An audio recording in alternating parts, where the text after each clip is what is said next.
hinna hem till julen och de hade tappat bort våra väskor på väg till Paris och vi hade inga kläder förutom samma kläder som vi hade haft då i 2 dagar. Och då kommer jag ihåg att det enda som kunde trösta en var just den här låten som vi typ gick runt och log åt. Den fick det att kännas lite romantiskt på något sätt ändå. Man är i Paris med 2 plagg. Ja, men det var fint. Det var fint. Nästa låt, den förknippar jag med New York, men också när vi fick en ny säng.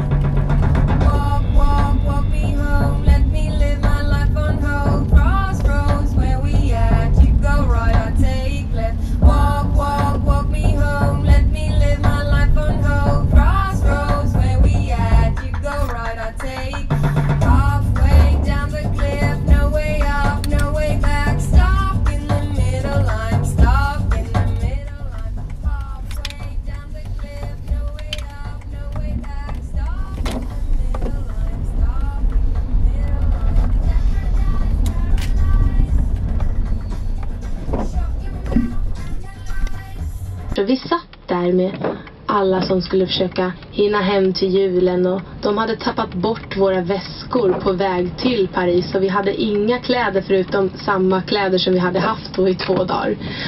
Och då kommer jag ihåg att det enda som kunde trösta en var just den här låten som vi typ gick runt och log åt. Den fick det att kännas lite romantiskt på något sätt ändå. Man är i Paris med 2 plagg. Ja, men det var fint. Det var fint. Nästa låt, den förknippar jag med New York, men också när vi fick en ny säng.